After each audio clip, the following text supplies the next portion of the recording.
आज हम non executive director के बारे में बात करेंगे।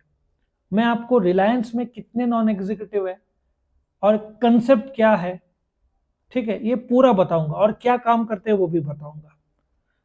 अभी non executive director day to day management में पार्टिसिपेट नहीं करेगा। क्यों?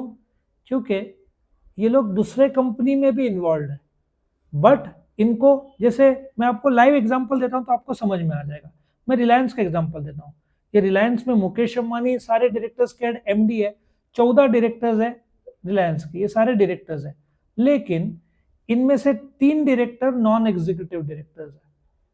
अभी इनमें से कुछ लोग जियो संभालते हैं। I think Isha Ambani retail में, if I am not wrong.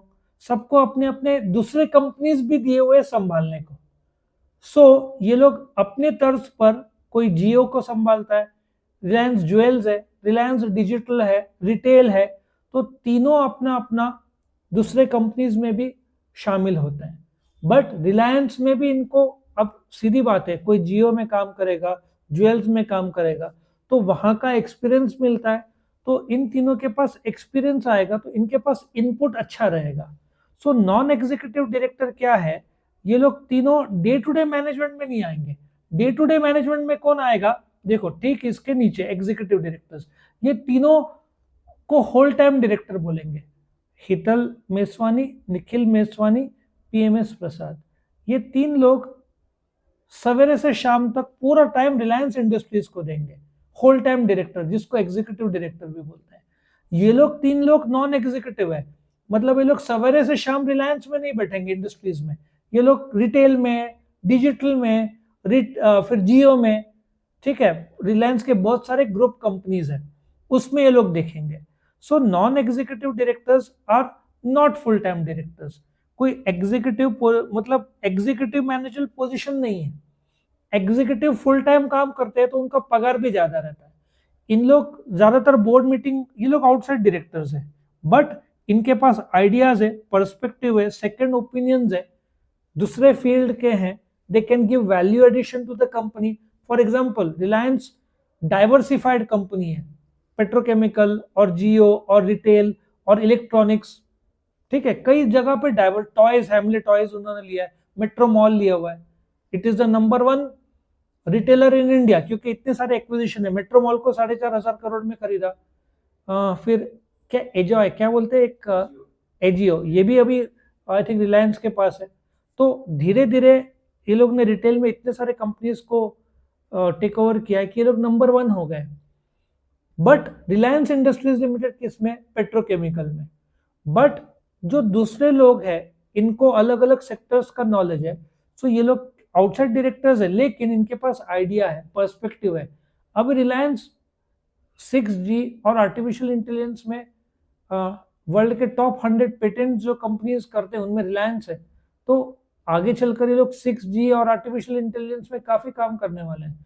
तो एक पर्सपेक्टिव मिलता है, क्योंकि रिलायंस इंडस्ट्रीज तो पेट्रोकेमिकल का है, बट पेट्रोकेमिकल वक्त के साथ साथ कम होने वाला है। क्यों? सोलार, लिथियम आयन बैटरीज है ना। तो जो इलेक्ट्रिक, जो पेट्रोलियम प्रोडक्ट्स है, वक्त के साथ साथ लोग शिफ्ट कर रहे हैं। टाइडल एनर्जी और विंड एनर्जी और सोलर एनर्जी और बैटरी का जो है ना, electric vehicles. Technically if I can get idea, जैसे कोई बैंक है, मैं आपको एक और चीज बताता हूँ। यहाँ पे एक अरुंधति भट्टाचार्य इंडिपेंडेंट डायरेक्टर है। ये एसबीआई की बहुत टॉप के डायरेक्टर मानी गई है। इन्होंने एसबीआई को बहुत अच्छा आगे बढ़ाया। तो इनके विचार, इनका बैंक का नॉलेज सर्वश्रेष्ठ है। तो इनको पता है लोन कब लेना चाहिए, कितना लेना चाहिए, टाइमिंग बेस्ड क्या है, रेट ऑफ इंटरेस्ट क्या है, नेगोशिएट कैसे करें, फॉरेन से लोन सस्ता मिलता है। तो ये सब टेक्निक्स और ट्रिक्स भी आइडियाज आता है। मैं आपको रिलायंस का एग्जांपल देता हूँ। उनका जो रेटिंग है एक्सक्यूज मी, पाकिस्तान का जो इंटरनेशनल रेटिंग है उससे ज्यादा अच्छा रिलायंस का है। इंडिया का जो वर्ल्ड में रेटिंग है लोन के केस में, जो कि बेस्ट है, रिलायंस का वही रेटिंग है। अब जब आपका रेटिंग बहुत बढ़िया हो तो आपको सस्ते में लोन मिलता है, क्योंकि आप डिफॉल्ट नहीं करोगे। तो रिलायंस ने इंटरनेशनल लेवल पे लोन उठाया था कितने टक्के पे? 5% पे। अब उनको इंडिया में लोन चाहिए था, तो उन्होंने क्या किया, रिलायंस ज्वेल्स के ज्वेलरी गिरवी रखे और सस्ते में लोन उठा लिया। इंडिया में लोन सस्ता नहीं है। तो ये जो दिमाग लगाने का काम है, ये एक्सटर्नल लोग हैं, इनको अच्छा सूझता है। तो ये लोग इसलिए आउटसाइड डायरेक्टर्स है, but because they have good ideas, good perspectives, they can help you in the decision making. आया समझ में? सो अब जैसे कोई रॉकेट बना रहा है, तो there could be scientist from petrochemical और फिजिक्स का और मैथ्स का और सब अलग अलग फील्ड का। सो सबके अलग अलग पर्सपेक्टिव्स आएंगे। लॉजिक समझ में है? तो it will help you. Telecommunication से लेकर आपको कितने सारे डायरेक्टर्स जो रॉकेट से संबंधित है, जो रॉकेट से संबंधित नहीं है, एटमॉस्फेरिक जो प्रेशर्स है, जिसको जियोग्राफी का नॉलेज है, so you can add so many people to this. ठीक है ना? सो ये था नॉन एग्जीक्यूटिव डायरेक्टर्स के बारे में।